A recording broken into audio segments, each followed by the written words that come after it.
असं असतं ना की एखादी गोष्ट आपल्याला पटकन मिळून जाते, पण तीच गोष्ट टिकवणं फार अवघड असतं.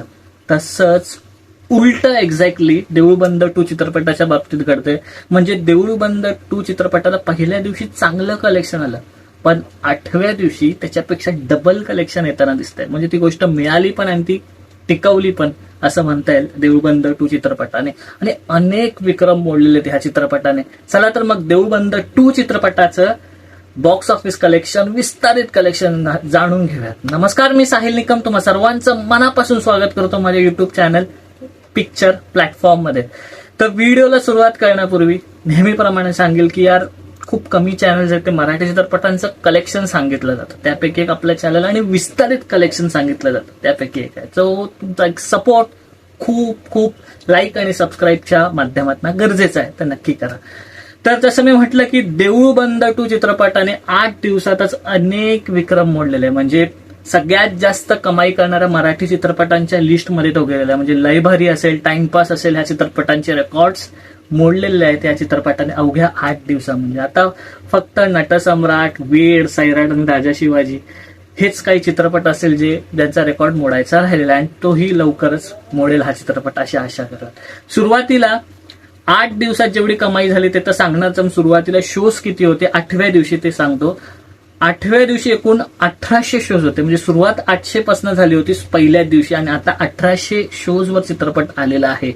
आणि प्रत्येक ठिकाणी या चित्रपटाचे शोज वाढवले जातात. इनफॅक्ट 12:30चा रात्रीचा शो सुद्धा हाऊसफुल होता.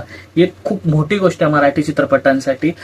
आणि एकूण 8व्या दिवशी म्हणजे कालच्या दिवशी ईदची जी सुट्टी होती त्याच्यामुळे 2,26,000 तिकीट्सची विक्री झाली. सगळ्यात जास्त तिकीट्स विकल्या गेल्या त्या पुण्यामध्ये, ज्या की 57,000 होत्या, आणि नंतर मुंबईमध्ये 50,000, आणि मग इतर जे ठाणे असतील, कोल्हापूर असेल, सांगली असेल, ह्या भागांमध्ये बाकी तिकीट्स विकल्या गेल्या 2.5 लाखांपैकी.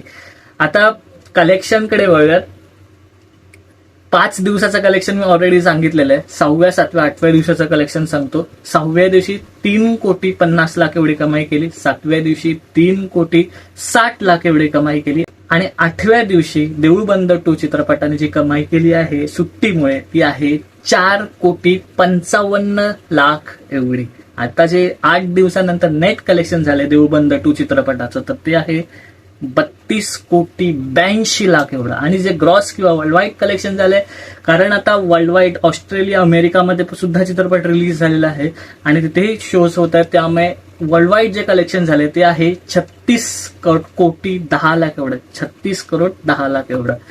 तर हे होतं 8 दिवसाचं कलेक्शन. आणि पुढे येणारे चित्रपट जर का तुम्ही पाहिले तर मराठीमध्ये तुंबाडची मंजुळा जो चित्रपट आलेला आहे तो आहे, आणि हिंदीमध्ये कोणताही मोठा चित्रपट नाही. त्यामुळे मोठा म्हणजे 30 महिनाभर तर हा चित्रपट कुठेच जात नाही, आणि मोठा रन मिळेल ह्या चित्रपटाने. कोणतंही टफ कॉम्पिटिशन जर का नाही मिळालं तर हा नक्कीच वेड, सैराट सगळ्यांचे रेकॉर्ड्स मोडू शकतो. इनफॅक्ट राजा शिवाजीच्या रेकॉर्डला पण जाईल, कारण मराठी आणि हिंदीचं कलेक्शन आहे राजा शिवाजी चित्रपटाचं. आणि जर का मराठीचा तरी ऍटलिस्ट मोडू शकला हा देऊळ बंद 2 चित्रपट, तरी भारी फिलिंग येईल असंच मला तर कुठेतरी वाटतं.